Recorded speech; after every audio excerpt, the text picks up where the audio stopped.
ஆண்டவரும் உலக இரட்சகருமாகிய இயேசு கிறிஸ்துவின் இனிய நாமத்தில் யாவருக்கும் என் அன்பின் வாழ்த்துக்கள்.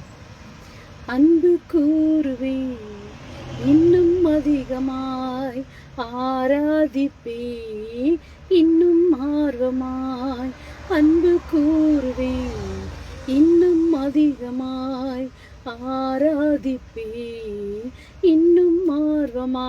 இன்னும் முழு உள்ளத்தோடு ஆராதிப்பே, முழு பலத்தோடு அன்பு கூறுவே.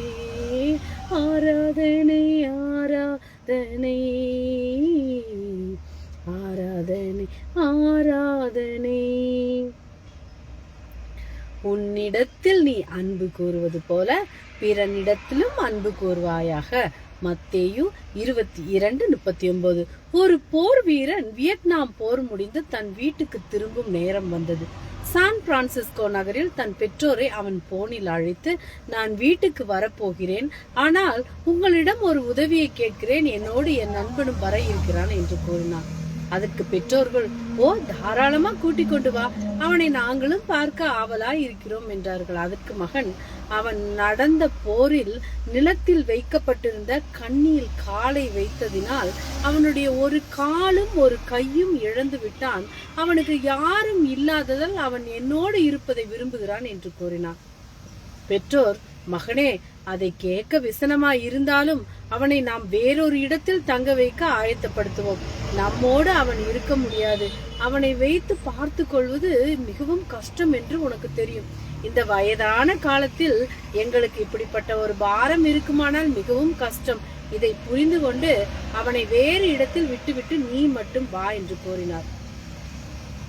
மகன் போனை வைத்து விட்டான். சிறிது நாட்கள் கழித்து சான் பிரான்சிஸ்கோ நகர போலீஸ் அந்த பெற்றோரை அழைத்து, உங்கள் மகன் ஒரு உயரமான கட்டிடத்திலிருந்து விழுந்து தற்கொலை செய்து கொண்டான். நீங்கள் வந்து பார்த்து அது உங்கள் மகன் தானா என்று உறுதி செய்யுங்கள் என்று கூறினார். உடனே பதைத்து பெற்றோர் போய் பார்த்தபோது அது அவர்களின் மகன்தான் என்று தெரிந்தது. அப்போதுதான் அவர்களுக்கு தெரியாத ஒரு காரியம் இருந்தது. அவனுக்கு ஒரு கையும் காலும் இல்லாமல் இருந்தது. பிரியமான தெய்வ பிள்ளைகளே, நம்மில் அநேகர் அப்படித்தான் இருக்கிறோம். நம்மை போலவே எல்லாவற்றையும் உடையவர்களாகவும் அழகாகவும் அறிவாயும் இருந்தால் அவர்களோடு பழக துடிக்கிறோம், பழகிறோம். ஆனால் நம்மை விட அழுக்காயும் ஊனமுற்றவர்களுமாக இருந்தால் அவர்களை நாம் தவிர்க்கவே விரும்புகிறோம்.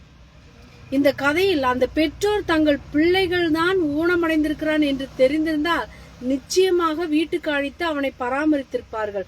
ஆனால் வேறு யாரோ என்று நினைத்து அவனுக்காக நான் ஏன் இதை செய்ய வேண்டும் என்று நினைத்ததினாலேயே அவர்கள் தங்கள் சொந்த மகனையே இழக்க வேண்டியதானது. நமக்கு ஒருவர் உண்டு, அவரின் அன்பு நிபந்தனையற்றது. அவர் நாம் எத்தனைதான் அழகற்றவர்களாய் இருந்தாலும் அறிவற்றவர்களாய் இருந்தாலும் நம்மை நேசித்து நம்மை பராமரித்து போஷித்து காத்து வழி நடத்தும் தேவன் நம் தேவன்.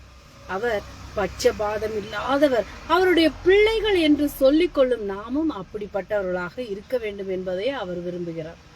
அப்பொழுது நீதிமான்கள் அவருக்கு பிரதியுத்தரமாக, ஆண்டவரே, நாங்கள் எப்பொழுது உம்மை பசி உள்ளவராக கண்டு உமக்கு போஜனம் கொடுத்தோம், எப்பொழுது உம்மை தாகம் உள்ளவர்களாக கண்டு உம்முடைய தாகத்தை தீர்த்தோம், எப்பொழுது உம்மை அந்நியராக கண்டு உம்மை சேர்த்து கொண்டோம், எப்பொழுது உம்மை வஸ்திரமில்லாதவராக கண்டு உமக்கு வஸ்திரம் கொடுத்தோம், எப்பொழுது உம்மை வியாதி உள்ளவராகவும் காவலில் இருக்கிறவராயும் கண்டு உம்மிடத்தில் வந்தோம் என்பார்கள். அதற்கு ராஜா பிரதியுத்தரமாக, மிகவும் சிறியவராகிய என் சகோதரனான இவர்களில் ஒருவனுக்கு நீங்கள் எதை செய்தீர்களோ அதை எனக்கே செய்தீர்கள் என்று மெய்யாகவே உங்களுக்கு சொல்லுகிறேன் என்பார். மத்தேயு 25:37-40 வசனம் கூறுகிறது.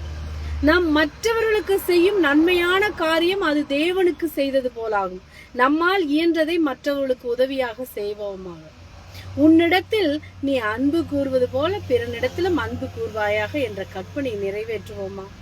நமக்கு உதவி செய்ய முடியும் போது அதை செய்ய தக்கவர்களுக்கு செய்யாமல் இருக்கக்கூடாது.